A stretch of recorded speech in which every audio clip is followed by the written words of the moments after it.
Iran, ಇವತ್ತು Israel, America ಈ ಯುದ್ಧ ನಡೆದಿದೆ 40 ದಿನ. ಇದರಿಂದ ಎಲ್ಲಿ ಗಲ್ಫ್ ಅಲ್ಲಿ ನಮ್ಮ ಹಡಗು, ಎಣ್ಣೆ ತರ್ತಾ ಇದ್ದ ಹಡಗು ಮುಳುಗಿದೆ.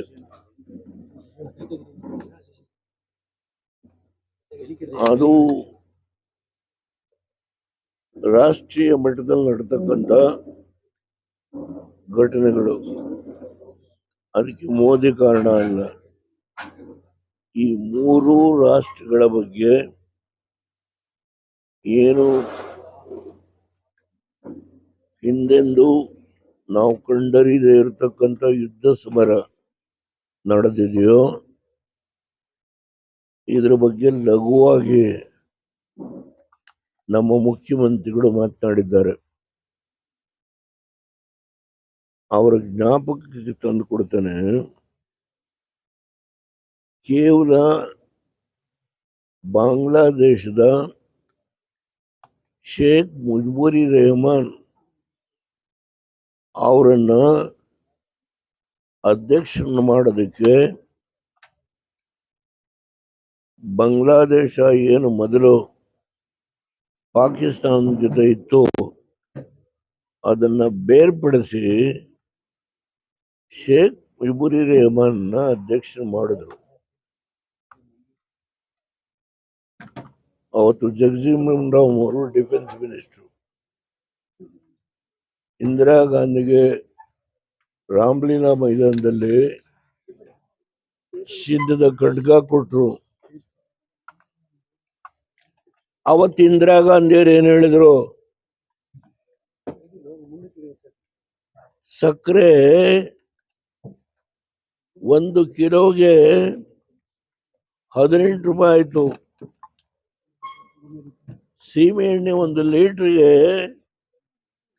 12 ರೂಪಾಯಿ ಆಯ್ತು. ಮಿಸ್ಟರ್ ಸಿದ್ದರಾಮಯ್ಯನವರೇ, ಮರ್ತಿದ್ದೀರ ನೀವು? ಅವತ್ತು ನಾಗ್ಪುರದಲ್ಲಿ ಇಂದಿರಾ ಗಾಂಧಿಯವರು ಮೊದಲನೇ ಭಾಷಣ. ಅವ್ರ ಭಾಷಣ ಏನು? Curb on consumption. ಒಂದಿನ ಟೀ ಕುಡಿಯೋದು ಬಿಡಿ, ಒಂದಿನ ವಾರದಲ್ಲಿ ಊಟ ಮಾಡೋದು ಬಿಡಿ, ದಿನಕ್ಕೆ 2 ಸಾರಿ ಟೀ ಕುಡಿಯೋದು 1 ಸಾರಿ ಕುಡೀರಿ. ಇದನ್ನ ಹೇಳಿದವರು ಇಂದಿರಾ ಗಾಂಧಿ ಅವರು.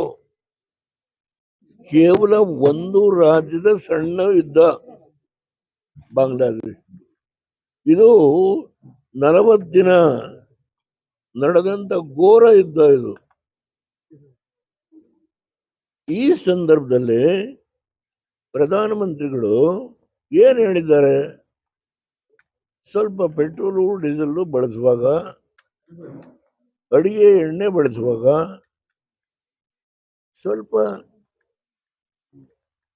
ಕಡಿಮೆ ಮಟ್ಟದಲ್ಲಿ ಹೋಗಿ, ವಿದೇಶ ಪ್ರವಾಸ ಮಾಡೋದು ಬೇಡ, ನಮ್ಮ ದೇಶದ ಬಗ್ಗೆ, ವಿದೇಶದಲ್ಲಿ ನಮ್ಮ ಪ್ರಗತಿ ಬಗ್ಗೆ ಮಾತಾಡೋರು ಯಾರಿದ್ರು ಹೋಗಿ,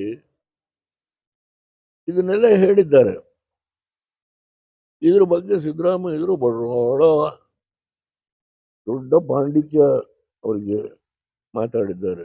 ತಿಳ್ಕೊಳ್ಬೇಕು ಸಿದ್ದರಾಮಯ್ಯರು. ಯಾವ ಇಂದಿರಾ ಗಾಂಧಿ ದಿನಕ್ಕೆ 2 ಸಾರಿ ಟೀ ಕುಡಿದಿನ 1 ಸಾರಿ ಕುಡೀರಿ, ವಾರದಲ್ಲಿ 1 ದಿನ ಊಟ ಬಿಡಿ, ಕರ್ಬನ್ ಕನ್ಸಂಪ್ಷನ್ ಅಂತ ಹೇಳಿ ನಾಗ್ಪುರದಲ್ಲಿ ಭಾಷಣ ಮಾಡಿದಾಗ ಸಭೆ ದಂಗೆ ಎದ್ದವ್ರನ್ನ ತಬ್ಕೊಂಡ್ರು ಪೊಲೀಸ್ನವರು. ಅವತ್ತು SPG ಇತ್ತಿಲ್ಲ, ಅವನ್ನ ತಗೊಂಡೋದ್ರು. ಇವತ್ತು ಸಿದ್ದರಾಮಯ್ಯರೇ, ನೀವು ಜವಾಬ್ದಾರಿ ಸ್ಥಾನದಲ್ಲಿದ್ದೀರಿ, ಮುಖ್ಯಮಂತ್ರಿಗಳಾಗಿದ್ದೀರಿ, 16 ಬಡ್ಜೆಟ್ ಇಟ್ಟಿದ್ದೀರಿ, ಬಹಳ ತುಂಬಾ ಅನುಭವಿಸ್ತರು. ಹಿಂದೆ ನಡೆದಂತ ಕೆಲವು ಘಟನೆಗಳನ್ನ ಮೆಲುಕು ಹಾಕಿ ನೋಡಿ ನೀವು ಮಾತನಾಡಿದ್ರೆ ತುಂಬಾ ಒಳ್ಳೇದು, ಆ ಸ್ಥಾನದ ಗೌರವ ಉಳಿಯುತ್ತೆ ಅಂತ ಹೇಳಿ ನಿಮ್ಮಲ್ಲಿ ವಿನಂತಿ ಮಾಡ್ತೇನೆ, ಪ್ರಧಾನಮಂತ್ರಿಗಳ ಬಗ್ಗೆ ನೀವು ಲಘುವಾಗಿ ಮಾತಾಡಿದರೆ ಅದೊಂದು ಏನೂ ಆಗಲ್ಲ. ನಿರ್ಭೀತ, ನಿಷ್ಪಕ್ಷಪಾತ, ವಿಶ್ವಾಸಾರ್ಹ ಸುದ್ದಿಗಳಿಗೆ ಮತ್ತೊಂದು ಹೆಸರಾಗಿರುವ ನ್ಯೂಸ್18 ಕನ್ನಡ ಈಗ ಆಪ್ನಲ್ಲೂ ಲಭ್ಯವಿದೆ. ದಯವಿಟ್ಟು ಇಲ್ಲಿರುವ QR ಕೋಡ್ ಅನ್ನು ಸ್ಕ್ಯಾನ್ ಮಾಡಿಕೊಂಡು ಆಪ್ ಡೌನ್ಲೋಡ್ ಮಾಡೋದಕ್ಕೆ ಮರಿಬೇಡಿ. ನಿಮ್ಮ ಬೆಂಬಲ ಹೀಗೆ ಸದಾ ನಮ್ಮೊಂದಿಗಿರಲಿ. ಧನ್ಯವಾದ.